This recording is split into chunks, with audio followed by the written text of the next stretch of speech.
Snow glittered in the silver light of the moon and stars. It piled in white sheets atop hills and treetops alike, against the sides of buildings and on rooftops. From cities out into the countryside, all things hunkered down, huddling into what sheltered corners they could find, and sleeping away the long night. In city street or distant barn house, not a creature was stirring, except for a mouse. "Chestnuts are ready, lads!" I suppose technically Peter Dane was a rat, an unusually inventive rat, and his companions numbered not only mice, but also a shrew and even a small spider. But the point stands, it was cold, it was dark, and the world slept, whilst our tiny friends celebrated the holiest night of the year. Well, most of them celebrated at least. Peter had rigged up a little grill from wire mesh and a fire pit from an empty tuna can in the loft of an isolated barn. Monster, a giant of a mouse, had braved the bitter cold to scavenge for the chestnuts which Peter now roasted on an open fire, as the song goes. Matrix, a jumping spider with the most adorable pair of large eyes, sat nearby, warming himself and sipping out a mug of eggnog. It wasn't true eggnog. In all honesty, the contents of the drink were anyone's guess, and no one wanted to know. But Matrix didn't object to the moniker either way. "Yippee!" came an excited shout as a tiny rodent leapt from the warmth of a pile of hay. "Chestnuts! Christmas classics! Oldies but goodies!" Stu the shrew gave a yelp of pain as he yanked his hands back from the searing pan. "You may want to let them cool first," Peter added. "Now he tells me," Stu grumbled. Monster gave a low chuckle. He reclined atop Peter's roller scale, a sailing vehicle fashioned from a great ape's roller skate, spider silk, and an array of spare parts molded from pieces of scavenged metal. Monster always found great amusement in even the slightest of Stu's mishaps. Peter dumped the current batch of nuts onto a nearby tray, and then piled up the pan with a fresh load. "Come on, Bess! Dinner is served!" "I'm not hungry," came a low reply from under the hay. Peter's whiskers twitched, and he raised a curious eyebrow. "Not hungry, lass?" Peter looked down at Stu. "She's always hungry." Indeed, Elizabeth Hartley had an appetite that was the stuff of legends. Once she had quite literally eaten Peter out of house and home. A growl of her stomach was enough to send cattle stampeding. But tonight, she said she wasn't hungry. Monster hopped down from his perch on the scale and rumbled over to the pile of hay. He found Elizabeth curled up in a small hollow, her little red cloak pulled tight about her sides. She was a petite, pretty by mouse standards, little woman with large, kindly blue eyes. Tonight, however, those eyes were closed. Monster recognized the look on her face and the posture she was in. He had seen just that look and posture a few months earlier. "You are missing them." Elizabeth nodded. "I did what you said. I buried my heart. It worked for a while." "The first Christmas after is hard," Monster whispered. "You can't walk in this weather. You can only confront yourself." "Ah, don't be like that, Scrooge!" Stu piped up. He held out the tray of nuts and fanned the steam in Elizabeth's general direction. "Just wait till y'all get a whiff of this. You'll be back to your old face-stuffing self in no time, and the rest of us will have to fight y'all for every bite." Elizabeth sat up, rubbing her eyes, and gave Stu a faint smile through her tears. "Ho, ho, ho!" came a faint squeak as Matrix crawled up Stu's back, wearing a little Santa hat and a fake beard. Elizabeth chuckled softly at the little spider. "Thank you." "We're making progress," Stu whispered to Matrix. "Keep it going." "Come," Monster added, extending a hand to Elizabeth. When Elizabeth had said she wasn't hungry, it was true. As the companions gathered around the fire, she only nibbled at a nut. When the others had already eaten their fill for the night, Elizabeth had barely touched her first morsel. "I say, I can't have done that poor a job," Peter remarked. Elizabeth shook her head. "It's very good, really. I'm just... She set aside her chestnut with a sigh. I miss home. I miss my books. Elizabeth blinked, a single tear rolling from her eye to the tip of her nose. I miss the children. She closed her eyes and buried her face in her hands. I miss Dawn. Elizabeth was silent for a moment as she fought for her breath. I wish... Elizabeth lifted her head, pausing to blink the tears from her eyes. I just wish I could see them again. Even just one more time. Well, y'all got me, Stu piped up and hopped into Elizabeth's lap. What's this Dawn got that I ain't got? Monster gave the shrew a warning growl. Elizabeth, however, held Stu closer, prompting the shrew to be still. It wasn't anything he had, just who he was, she explained. He was... well, I guess he was my brave knight in shining armor. Whenever I was in trouble, he always seemed to come to my rescue. He was generous, kind. He was a shameless flirt, but he made me laugh. So, kinda like me, eh? Stu asked. A little, Elizabeth admitted. She regarded each of her friends in turn. In a way, you all remind me a little of him. Yes, Matrix, you too. Elizabeth heaved a sigh and set Stu on the floor beside her. If he had asked, if he had had the chance, I would have married him. I wouldn't have had to think or sleep on it. I would have said yes in a heartbeat. With that, Elizabeth stood up, cloak drawn tight about her, and trudged back to the pile of hay and her little hollow in its side. Good night, everyone. Merry Christmas, Bess, Peter called after her. Elizabeth didn't even look back as she muttered her response. If only, if only. One by one, the others drifted to their resting places for the night. Monster was the first, climbing aboard the scale and pulling his giant forest green cloak over himself like a blanket. Matrix lingered by the fire for a time. It was enclosed, with a metal bottom, and thus safely contained. Peter continued feeding the flames well into the night. Stu, meanwhile, was wide awake. He stayed near the fire for warmth, but could not fall asleep. He was kept restless by the rapid-fire clacking of a wooden shutter flapping in the night wind. It was at the far end of the loft, fairly level with the floor, and every motion let in a rush of cold air. "Hey, Pete!" Stu finally shouted. "Think y'all can do something about that thing?"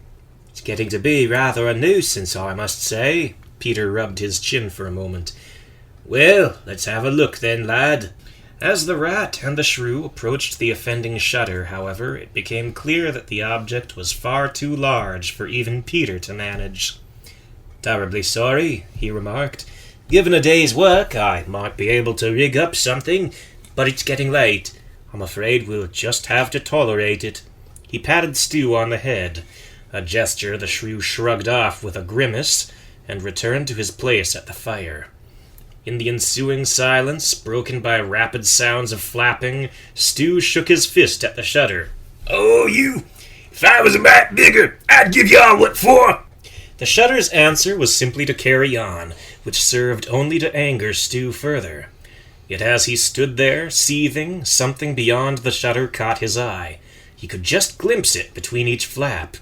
"What the—" Stu whirled about and scampered back to the haystack where Elizabeth lay, quite awake and far from peaceful. "Lisbeth! Hey, Lisbeth! There's something y'all gotta see!" Monster lifted his head with a low groan. Stu may have been small, but his voice was loud enough to wake the dead. "This had better be important." "Not to you, you big dummy! Go back to sleep!" "I would if you would be silent." Peter mused. "I wonder what could have gotten the little fellow so excited." Matrix shrugged and scurried off to investigate. "Lisbeth! Hey! Hey!" Elizabeth sat up, rubbing her eyes. What is it now, Stu? "A Christmas miracle," Stu jabbered. "Just the answer to all your prayers. Come on!" Then he was off again. Elizabeth stretched and quickly regretted it as a cold breeze cut straight to her bones. She drew her cloak tight about herself with a shiver. One by one, each of them trailed after Stu out of sheer curiosity. The first to arrive was Matrix, followed shortly thereafter by Peter, then Monster, and finally Elizabeth. As one body, they peered up at the shutter, flapping open and closed. Bit by bit, they made out the night sky, and the single light that turned it bright. "Well, it is rather pretty," Peter remarked, "but I would hardly call a ball of ignited gas a miracle." Monster grunted. "You've clearly never seen one of Stu's famous blue flamers." Stu shot Monster a dirty look. "You big dummy! I'm trying to be serious here." "So was I." Monster gave a low chuckle and turned away to return to the scale. "It's a star," Elizabeth observed. "Not just any star, Elizabeth. It's a wishing star. The first, brightest star of the night." Matrix heaved a disgusted sigh. Peter rolled his eyes. "Please, Stu, tell me you didn't wake us all up for that old myth." "Well, who invited you?" Stu snapped. "I meant it for Elizabeth. My gift to her." Peter shrugged. "If you say so, lad." Without another word, he returned to the fire, Matrix close at his heels. Stu made a face at the rat's back, and then turned back to Elizabeth. "Well, make a wish. I know you all got one. Quick, make it before some sucker beats you to it." Elizabeth gazed silently into the sky at the single brilliant light. She felt the cold streaks of her tears stinging in the icy breeze. Her heart felt as though it might burst from her chest. She wanted to believe, so painfully wanted to believe it was possible. At long last, however, she shook her head and looked away. "Stu, I want you to know I appreciate this. It means a lot to me. But my wishes just haven't been coming true lately." She sighed with a rueful half-smile. "Oh, what am I saying? They're only wishes after all." She hugged Stu and gave him a final kiss on the forehead. "Good night, and thank you." Stu stared after her for a time as Elizabeth returned to her hollow. He looked back up at the flapping shutter, a determined glint creeping into his eye. "Well, if she won't do it, I'll do it for her." Stu scampered up to the opening, and clearing his throat, he began. "Starlight, star bright." To his credit, Stu fully intended to echo Elizabeth's wish, that she might see Dawn and her favorite students, Wil and Chrissy, one last time, even if it did mean Stu lost his chance for romance with Elizabeth. Unfortunately, that was when the second shutter broke loose and flew open. It smacked Stu in the face and sent him flying into the nearest haystack. And that, my friends, was the last Stu said or thought until the morning. Elizabeth's mind, however, proved considerably more turbulent. Memories swirled through her head, mostly of Dawn, but also of two of her old students. In her mind, she could see the sly, grinning face of mischievous Wil and adorably terrified Chrissy clinging close to her side. Elizabeth tossed and turned a great deal. Even as she drifted off into the dark velvet of sleep, she continued turning over. Hers was a long, difficult journey from the waking world into the land of dreams. Somewhere far off, she heard a voice calling her name. She knew the voice. It had been a long time since she last heard it, but there was no mistaking him. "Dawn?" "Liz!" "Sing for me, my lady." A new voice slithered into her ears, an insidious shadow falling across what should have been a sweet dream. Elizabeth Hartley, a common field mouse sheltering in a remote barn, no longer was. For a few short hours, she became great ape royalty. She became Princess Elizabeth, daughter of the good and noble King Peter. She was dressed in scarlet, a beautifully silky gown strapped tight just under her chest, emphasizing the pleasant round bulge, while the rest of the dress hung wispy and ethereal about her waist and legs. Her deep brown hair was trimmed to a moderate length, just above her shoulders, a pair of braids fastening the sides back away from her face, leaving a crown of bangs to curl across her forehead. And she was a captive in the obsidian tower of the vile warlock Theraxis. The The warlock kept his throne room in the highest chamber of the tower. He was a lean, wiry man, dressed in a black robe and tunic, a leather belt studded with steel spikes strapped across his waist, not unlike the collars worn by some dogs. His hair was an unearthly white mop, flopping across his narrow, pointed head. There was an insolent smirk slashed across his face as he reclined, leaning against one armrest while he draped his legs across the other. "Sing!" he gestured, somewhat dismissively in Elizabeth's direction. Elizabeth wanted to run. The shackles around her ankles, connected to chains hanging from the wall, however, were a strong deterrent to doing so. So Elizabeth did all she could. She began to sing, softly, her voice shaking, faltering. Thraxis was unimpressed. "Come now, my lady. We both know you can do better than that. Let's hear the strength. You have it within you. My men attested to it. You put up quite a struggle when they took you." His feet swung down as he abruptly sat up, kicking aside the little goblin that huddled before the throne. "Now sing!" And how she sang! There was a horrific screeching, like the shriek of a cat with his tail caught in a door while his claws raked across a blackboard. The goblin cried out in agony, clapping his hands over his large, sensitive ears. Two fairies imprisoned in a small bird cage, hanging beside the throne, screamed for all they were worth, in a vain attempt to drown out the awful din. Alas, it had always been Elizabeth's great regret that she couldn't carry a note, much less a tune. Thraxis, however, applauded. "Beautiful! Such music to my ears! Bravo!" He stood up and danced a little jig, in time with Elizabeth's song. "I believe I shall share it. When I sit upon the royal throne, I'll broadcast your voice twice a day. Once at noon, while the peasants try to eat, and once at midnight, while they try to sleep. Ooh, I'll be a nasty king." The goblin ducked around the side of the throne, taking shelter from Thraxis' wild kicks. "He could say that again," he grumbled, the faintest edge of a lisp tugging at his speech. Thraxis gave a laugh, and with a quick twirl skidded to a halt in front of Elizabeth. "Not nearly so nasty, of course, to those who stood by me before my ascent." He leaned in close, flashing a sparkling grin. Elizabeth abruptly stopped singing, drawing 3 united sighs of relief from the goblin and fairies. "So, might you consider offering me some small gesture? A down payment, shall we say?" Elizabeth gave him a gesture, all right. A forceful 5-fingered gesture across the warlock's bone-colored cheek that sent him toppling onto his side. "I think she likes you, boss," the goblin chortled. Thraxis hopped lightly to his feet and casually brushed himself off.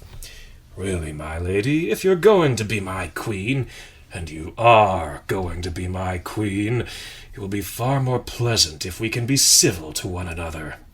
Elizabeth's face turned a shade that made her dress look pale in comparison. "I'd rather die." Thraxis winked. "Oh, all in good time, my sweet. For now, might I recommend you try to enjoy yourself? I can guarantee it will make the wait far more pleasant." There was a light ringing, not unlike the tone of a doorbell. The goblin hopped about in excitement at the sound. "Ho! Someone's at the door!" Thraxis gave Elizabeth a final smirk. "Indeed. Keep watch, Mr. Nelson. I shall return shortly." "Can we watch, boss? Can we?" As if in answer, a brilliant light erupted in the center of the chamber and coalesced into a large, grand orb that ascended towards the high ceiling. "Just remember," Thraxis cautioned, "if anything should happen to our guest, your fault, her fault, or even the fairies' faults, I will have your head, Mr. Nelson." The warlock's face brightened in an instant as he waved and began the long descent down the spiral stairway to the foot of his tower. Ciao. The goblin stood as straight as his bent frame could manage and saluted the warlock. He then stuck his tongue out when Thraxus' back was turned.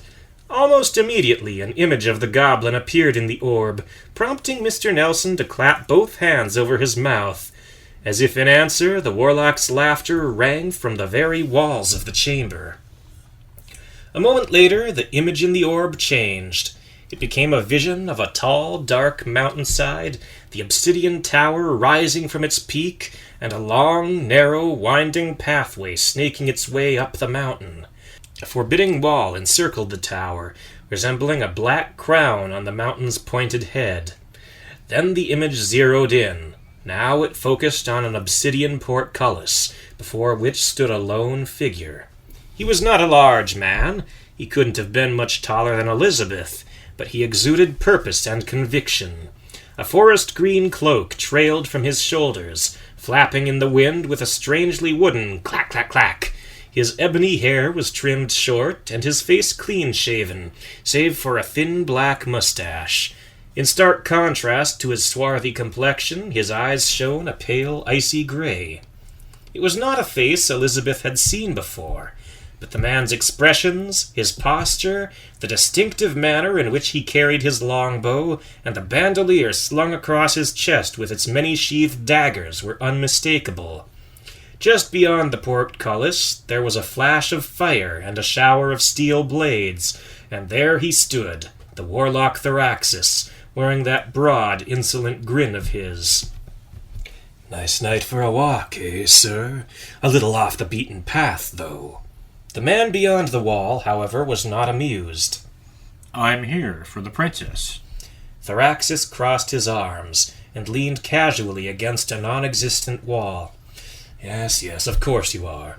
And who, might I ask, are you?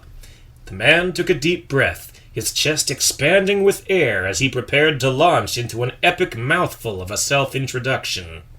I am Don Donaldo Fernando, Francisco Franco, Pancho Quixote, Speedy Gonzales, Geraldo Zapata, Sombrero, Chipoto, Burrito Ecorico, Thompson de la Mancha. There was a short silence. Thraxus blinked. Can I just call you Don? Just Don. Thank you. Don? Elizabeth gasped. It can't be. Thraxus chuckled and paced back and forth before the portcullis, waggling a finger in Don's general direction. I like you, Don, so I tell you what. At this, he drew a slender obsidian scimitar from the shadows of his robe and traced a line across the road.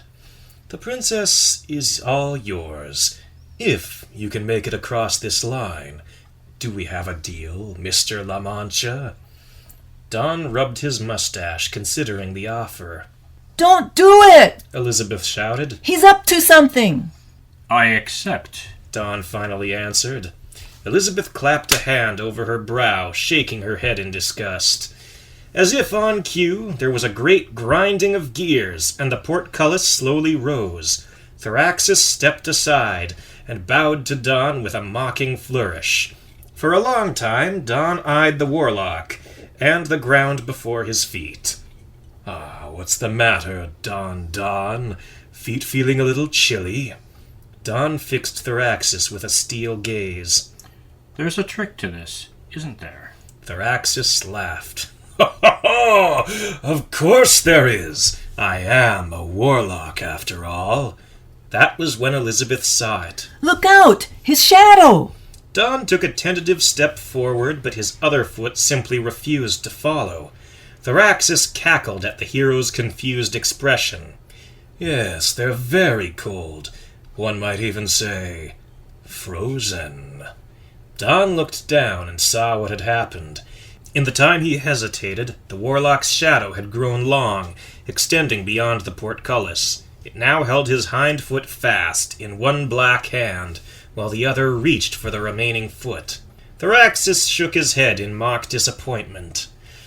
Really? Is that the best you can do, Don? Don looked up at Thraxus and grinned. Nope. this is. Quick as a flash, he drew an arrow, heaved back on the bowstring, and fired off a lethal shot. The arrow struck home beautifully, running clear through Thraxus' ribs and stabbing out through his back. Thraxus, however, was unfazed. He flicked a finger against the shaft of the arrow and shrugged. Right through the heart. Deadly! Or it would have been if I had one. Don, unbelieving, fired off 2 more shots, one for the warlock's thigh and one for his shoulder. Both arrows spun harmlessly away, deflected effortlessly by twin parries of Thraxus' scimitar.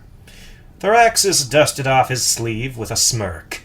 Well, that was certainly riveting. Can you top it?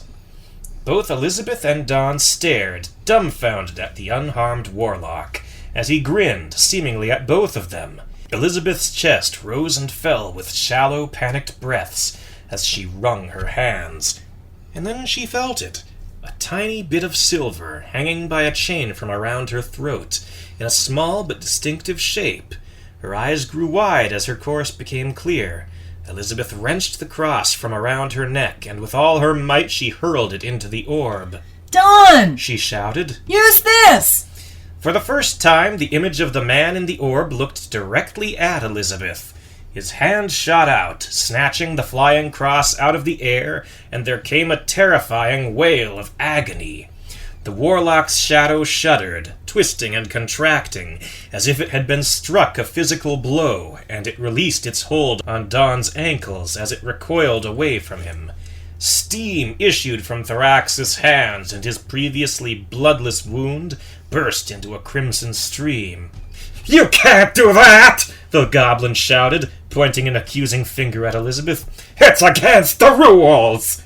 Now it was Elizabeth's turn to smirk and wink. I believe I just did.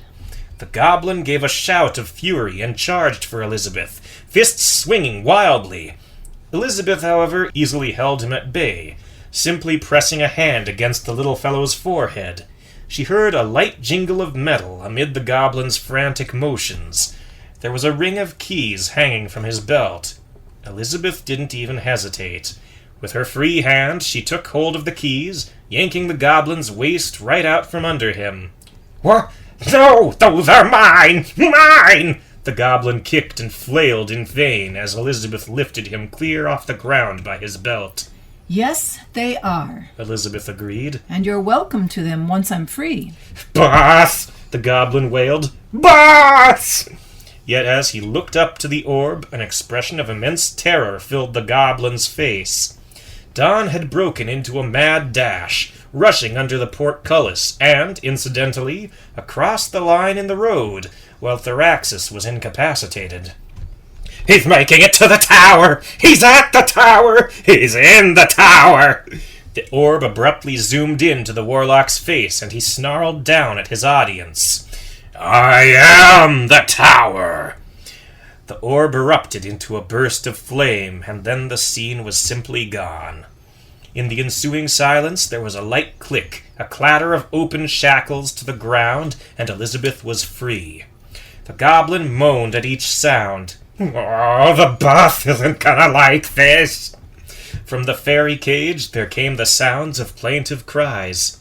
"Miss Hartley! Miss Hartley! Help us! Let us out!"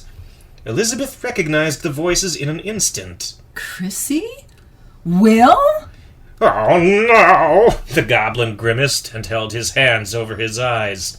Elizabeth looked down at the goblin and flashed a malicious smirk. Oh, yes. "I think my head's popping off already!" There was a light click as Elizabeth unlocked the cage, and the goblin wailed in horror. "Miss Hartley!" one of the fairies shouted, and flitted out to wrap her arms around Elizabeth's neck. The other didn't speak quite as eagerly, but he settled down on Elizabeth's shoulder and squeezed close to her face. You know, Elizabeth spoke to the goblin. You could always join us. We won't hurt you the way Thraxus has. The goblin lowered his hands and shot Elizabeth a look that would have withered a cactus. "What? Go prancing around with you lovey-dovey types? I'm getting just sick thinking about it." Elizabeth shrugged. Suit yourself. The goblin yelped in surprise as Elizabeth dropped him to the floor. Then she was off, rushing down the stairway into the chamber below, the two fairies riding in her hair. One floor passed out of sight. 2 floors. The tower, however, was a massive structure, and as Elizabeth descended further, the floors grew larger, expanding from single rooms to a handful to a little labyrinths of varied and sundry chambers. Then the stairway simply ended. Looking out a narrow window, however, Elizabeth could see that she was still far from the ground. "Oh, you're in for it now!" the goblin shouted down the stairs. "No one crosses the Raxus! No one!" "What do we do now?" Chrissy whimpered. Elizabeth shrugged. As a good friend of mine is fond of saying, we put one foot in front of the other. "What friend said that?" Wil asked. Elizabeth paused. Then she shrugged. The monster of the gorge. Chrissy shuddered and pulled a brown lock around her shoulders for warmth. "You mean the crazy mouse that eats centipedes and tarantulas? That monster of the gorge?" Elizabeth nodded. "Cool," both fairies murmured. Before Elizabeth stood a short hallway with 4 doors on either side. Trepidation filled her heart as she rushed past each, wondering if, perhaps, there might be some horrible creature waiting behind them to emerge as she passed. Yet as she reached the other end of the hall, she found no stairs leading further down. "I guess we'll have to check the doors," Elizabeth muttered. "Simple. I hope." She approached the first door and pressed her ear against it. On the other side, Elizabeth could hear the sound of heavy, ragged breathing. "I do not want to know what that is," she muttered. Elizabeth skipped 2 doors down, away from the breathing. This time she knocked. The answer was a thunderous meow, which set both her and the fairy's nerves on edge. Elizabeth paused in thought. "You know, if I'm a great ape, a cat should be fairly small by comparison." Out of sheer curiosity, she opened the door, just a crack. A giant black paw took a swipe at Elizabeth for her trouble. She slammed the door shut and slouched back against it with a heavy sigh. "Nope, it's as big as ever." Elizabeth's gaze drifted up towards the 2 fairies perched on her head. "I don't suppose there's anything you 2 could do." Chrissy looked uncertainly at Wil. "Is there?" "Sure there is," Wil answered. "We are fairies, you know." With that, Wil fluttered down to the floor and crept over to the nearest door to peer under it into the room beyond. There was a high, feminine scream and a rush of smoke and flame that nearly rattled the door off its hinges. Wil looked up at Elizabeth, his face black with ash. "Not that one. A dragon in a shower." "Good to know," Elizabeth muttered. She scooped up Wil and brushed his face off as best she could, while moving to the last door on that side of the hall. No sooner did Elizabeth's fingers brush the doorknob, however, than the door burst open, sending her staggering backwards. There, on the other side, stood her hero. There stood Dawn at long last. "Come with me, Elizabeth. I've come to rescue you." Elizabeth's heart leapt at the sight of him, as readily as she leapt to her feet. "Dawn! It's you! It's really you! I knew you were here, but I never really believed." She threw her arms around Dawn's neck, burying her face in his shoulder as she wept tears of pure joy. "Come with me, Elizabeth. I've come to rescue you." Wil scowled up at the figure. "Miss Hartley, that isn't—" "Come with me, Elizabeth. I've come to rescue you." Elizabeth lifted her head. Yes, you've said that." Yet as she looked into those empty, soulless eyes and saw that listlessly flapping porcelain jaw, Elizabeth realized she had been fooled. "Come with me, Elizabeth. I've come to rescue you." Elizabeth's heart sank. "It's a recording." "And now that you've made all that ruckus, we know you're here." All but one of the doors burst open, their occupants emerging, each more horrific than the last. A living, breathing dust bunny with an enormous gaping mouth. A fanged, salivating dwarf with a multitude of eyes rising on worm-like stalks above his head. A demonic gesture with an inhumanly wide grin slashed across his face. A malicious, giggling doll waddling towards Elizabeth with a knife while squealing, "Mama! Mama!" over and over again, to name just a few. Wil gave a yelp of fright and darted back into the shelter of Elizabeth's hair. Elizabeth drew a dagger from the fake Don's bandolier, but by the way the blade wobbled, she could already tell it would be useless. Well, Elizabeth shrugged. At least we know the way out now. That was when the last door burst open. A hail of arrows rained from Don's longbow as he waded into the fray. The first down was the jester, followed by the thousand-eyed dwarf. The rabid dust bunny lunged for him, jaws snapping the longbow in two. Don countered with a pair of daggers from his bandolier. His hands darted to and fro in a maelstrom of cuts. Where once stood a single giant dust bunny, now there stood several dozen tiny ones, looking down at themselves, red-faced. "Regroup, men!" their leader shouted. "Run away! Run away!" And with that, all the dust bunnies swarmed back into the chamber from whence they came, and slammed the door behind them. Given time, no doubt, they might have clumped back together, but for now they were no threat. Don whirled about, daggers rapidly twirling in his hands as he prepared for battle. What he found, however, were closed doors as the terrified monsters retreated, all save for one, now waddling in his direction. "Ba-ba! Ba-ba!" Don kicked over the doll without a second thought and crushed its head under his boot. I hate those things. He shuddered. Elizabeth could nearly hear her heart pounding in her ears. Don? She whispered. Is it really you? Don looked Elizabeth up and down and shrugged. I sure hope so. I'd hate to see some other guy run off with you.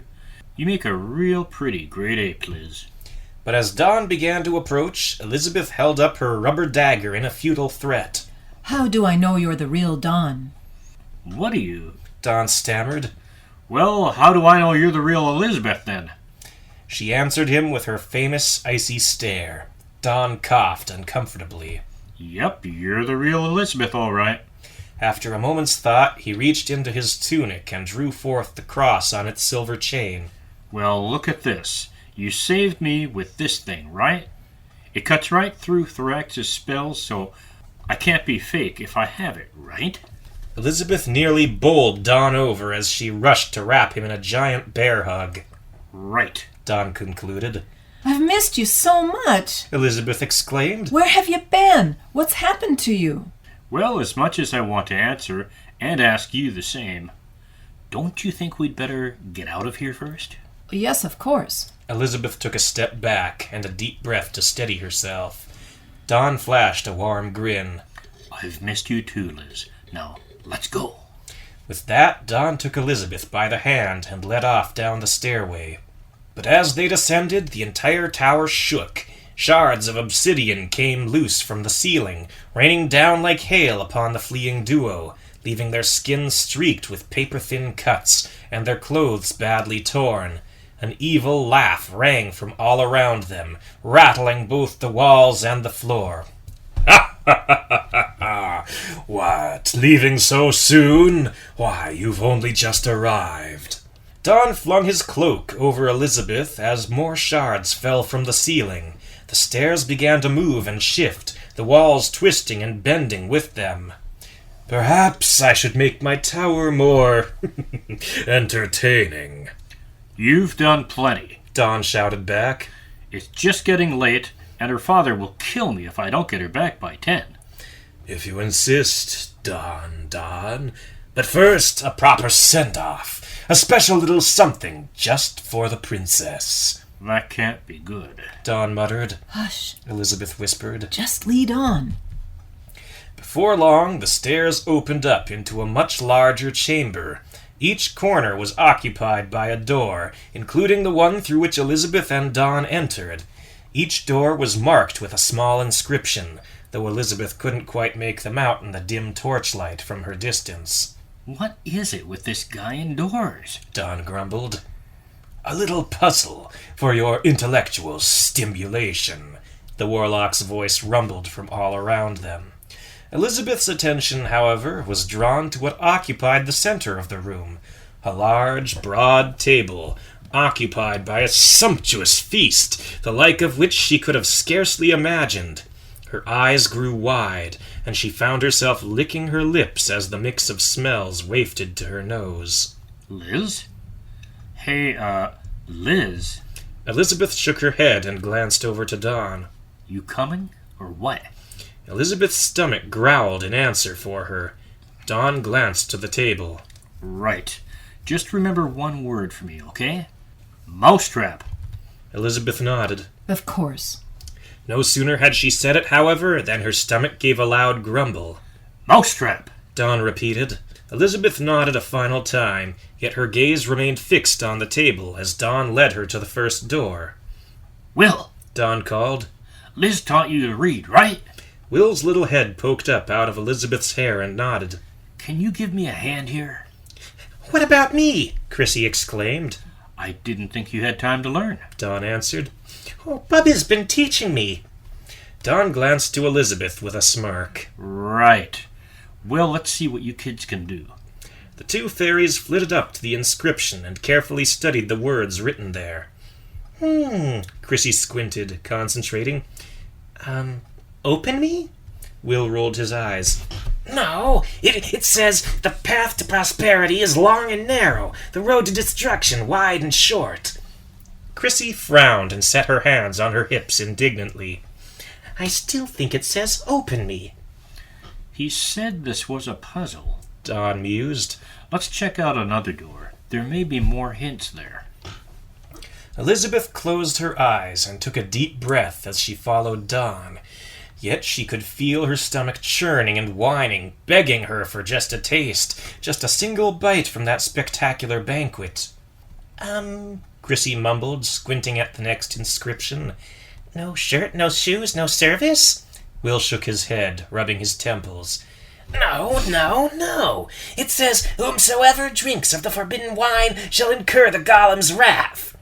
Chrissy glanced from Will to the inscription and back, not convinced. Are you sure? Dawn opened the door a crack and then threw it wide. He was greeted with a stone wall on the other side. Well, that's definitely not it. What kind of a cuckoo puts a door in front of a solid wall? As if in answer, the warlock's laughter echoed through the chamber. Dawn just rolled his eyes. Why do I even ask? As Dawn led to the next door, the little troop passed by the end of the table. Elizabeth felt her steps slow, her slender hand slipping from Dawn's fingers. Her mouth grew wet and hot, and a roar shook the room as if there were a lion howling in her stomach. Dawn hopped about in alarm, drawing a pair of daggers, a wild look in his eyes as he glanced about the room for whatever new threat it may have been. Just me, Elizabeth assured him. She covered her mouth and nose with one hand, shielding her senses for a moment from the appetizing smells. Liz, are you okay? Yes, of course. Elizabeth gasped. Perfectly fine. Just a little, hungry. No, nose happy. Nose happy? Dawn gave Elizabeth a curious look. Yeah. Next, Dawn addressed the fairies. Okay, kids, do your thing. Me, I can do this, Chrissy exclaimed. Fluttering up to the inscription, she furrowed her brow, and in her most serious, mystical tone she began to read. Come, all ye weary, come and have relief. Sit upon... Chrissy, Will interrupted. What? It's a restroom. Chrissy paused. Didn't I just say that? Not as clearly as me. Dawn flung the door open and nodded. Some puzzle this was. It's just the process of elimination. That was when Elizabeth finally gave in. There was a sound not unlike the buzzing of a chainsaw. Chrissy gave a gasp of horror. Will's eyes nearly popped from his skull as he gazed upon the spectacle. Dawn whirled about and blinked. Aside from a few smears of juices from fruit and grease from meat, the table was empty. In the middle of it, Elizabeth lay stretched out, looking as if she were about to have twins. Dawn gaped. Liz, how could? I always warned you. Elizabeth groaned, rubbing her forehead with one hand and her distended belly with the other. Didn't I say you'd spoil me if you kept bringing me extra food? Don's mouth snapped shut and his brow furrowed. At last he rolled his eyes towards the ceiling and nodded. Yes, you did say that, but I never actually thought. He was cut off by a low rumble, followed by an angry growl, and they did not come from Elizabeth's stomach. Chrissy gave a yelp of fright and darted into Don's quiver of arrows. Wil gulped. Miss Hartley, I think you just incurred the golem's wrath. Come on. Don muttered, taking Elizabeth by the hand and helping her down from the table. There's not a moment to lose. Elizabeth's face turned the faintest shade of green as she rushed, as quickly as such a large woman could rush, with Don for the first door. Yet as they drew near, it burst apart in a shower of burning splinters. Whoa! Wrong door! Don shouted, heaving back on Elizabeth's arm with all his strength, while she too fought to halt her momentum. The golem loomed in the passage beyond, eyes blazing with an inner flame, its clay lips split open in a raging howl. It was faintly humanoid in shape, but on a far larger scale. Built from rock, it was superheated by an unearthly power within, softening portions of its joints and torso into glowing magma. Elizabeth's mind churned as she and Don backed away from the advancing colossus. There were still 3 doors, and therefore a way out. Don's mind, however, froze. Why do I get up in the morning? Elizabeth tugged him aside, attempting to keep the table between them and the golem.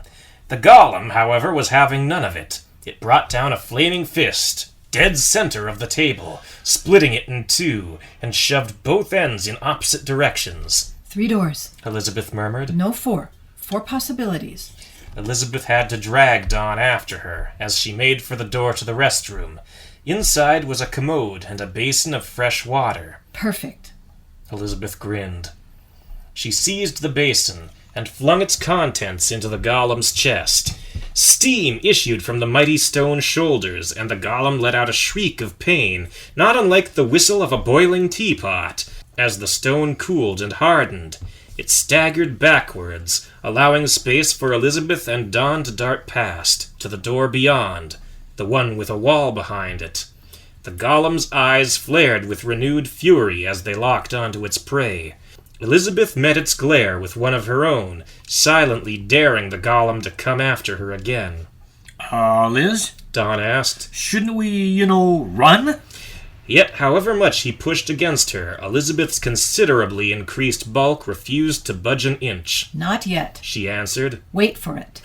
Elizabeth groaned as she felt her gut weighing her down. And help me move when the time comes. The golem's shoulder cracked and rumbled as it tried to raise its arm for a crushing blow, but its shoulders and elbows had grown solid and immovable. So instead, it simply swung its arm forward like a battering ram to smash its victims against the wall. Now! Elizabeth shouted, and she heaved on Don's arm. Don, however, was already in motion. The 2 collided and rolled one over the other, while the golem's fist smashed into the wall, burying its arm up to the elbow. Elizabeth's giant belly jiggled and bounced like a waterbed as Don landed on top of it. Don glanced back the way they had come. A secret passage? Elizabeth nodded up at him with a sly grin. I knew there was a trick to that wall. By now, the golem had freed itself. Thin shards of stone tumbled from the new opening as it withdrew its gigantic arm. Well, don't look now, Don exclaimed. But Mr. Sunshine is back in action. He hopped to his feet and helped Elizabeth up. I have a plan. She muttered. Just stay close. Elizabeth had a plan, all right. Unfortunately, so did the golem. Its clay mouth twisted into an unpleasant grin as it sidled towards the center of the room and began to lightly swing its shoulders from side to side. The golem was not about to let them slip past again. Elizabeth gulped. Okay, that complicates things. Indeed, the warlock's voice agreed. His head may be full of rocks, but he's no fool." The golem rolled its eyes to the ceiling and began mumbling what sounded like some sort of curse. "Now," Elizabeth whispered, nudging Dawn in the back. As one body, the two of them dashed forward, right past the distracted golem. "I take it back," the warlock's voice remarked. "His head is full of rocks, and he is a fool." The golem roared in rage at the ceiling, only for his fire to be extinguished with a sudden gush of water, as a portal opened overhead. In an instant, the golem was no more than a statue. "Alas," the wizard lamented, "the age of automatons remains a distant dream." What had appeared to be a solid wall had in fact only been a few inches thick. As Don kicked away the few remaining shards of stone, he beheld a shaft just a foot or two wide enough for him to drop down, but as he surveyed Elizabeth's protuberant abdomen, he realized she would not be able to follow. "Well," Don muttered. "this is a pickle." Elizabeth blushed as her stomach rumbled. "Please don't mention pickles. Not right now." Don shook his head in amazement and poked Elizabeth's belly. "Really? How are you still hungry after all that?" Elizabeth grinned sheepishly. "I don't suppose you could suck it in a bit, eh?" "Let me try." Elizabeth took a deep breath, tightened up her muscles, and her eyes crossed and nearly popped out of her head. She exhaled abruptly and gasped for breath. "It's hopeless. I'm hopeless." The sound of the warlock's familiar chuckle drifted down to them. "Might I recommend a crash diet? And I do mean a crash diet." A new shaft opened up directly under their feet, and Elizabeth and Dawn fell through with united shouts of surprise. Elizabeth was the lucky one. She had Dawn to cushion her fall. Dawn, on the other hand, was convinced his ribs had been crushed as he gasped for air. "Will," he mouthed soundlessly. "Chrissy, could you do something about..." "Wait!" Elizabeth cut him off. "Yeah, that..." Dawn wheezed. "No! Elizabeth added. Look!" She pointed down the passage before them. It opened out into the courtyard outside the tower. In the time since Dawn had entered the tower, the portcullis had slammed shut. "I don't believe it. Dawn let his head drop back against the ground. After all that nonsense..." "I have another plan." Elizabeth interrupted. She stood up, dusting herself off, and offered Dawn her hand. Dawn rolled his eyes and accepted. "Now, Elizabeth went on. Wil, Chrissy, you two are fairies, right? Chrissy poked her head out of Dawn's quiver and nodded. So you can do magic, right?" Wil settled down on top of Elizabeth's head. I got it. You want us to lift the gate. Elizabeth paused a moment. "Well, I had actually wanted you to slim me down without making me any lighter, so I'd be incredibly dense, and then I'd crash through the portcullis like a living battery ram. But I guess you could just levitate it, too." "Oh," Chrissy paused. Well, I guess I can still slim you down and make you lighter." With that, the fairy tapped Elizabeth's stomach. There was a sound of squeaking and whining, not unlike a deflating balloon, as Elizabeth's belly shrank into her waist. Elizabeth heaved a sigh of relief. "Oh, thank you. So much. That's a load off my mind." "Not the only thing that's a load off of." Dawn chuckled. Elizabeth fixed him with a withering glare. Dawn simply shrugged. Then there came a thunderous, gurgling growl, and Elizabeth groaned in disgust. "Oh, but now I'm hungry again." "Come on," Dawn exclaimed, grabbing Elizabeth by the arm and dragging her after him. "let's just get you home, and then you can stuff yourself to your heart's content." With that, the orb went dark and faded into a black cloud. Thraxus sat back in his throne, scowling out the window. The goblin's terrified eyes appeared over the armrest as he peered up at the warlock. Boss? Thraxus smirked. "I couldn't have planned it better myself." The goblin paused, trying to make sense of Thraxus' unexpected reaction. "Boss?" "The king knows I held his daughter captive," Thraxus explained. "He does not know that she escaped, nor will he find out." Thraxus grinned maliciously down at the goblin. "Did you know this Dawn, entered the Blackwood on horseback. The goblin shook his head. Yet he approached my tower on foot. The warlock leered down at his servant. What do you think happened? The goblin gulped. The Blackwood is a dangerous place, Mr. Nelson, and it runs for miles in all directions. We need do nothing. We only have to sit back and wait. The Blackwood will kill them for us. What about King Peter? Thraxus chuckled. Leave him to me.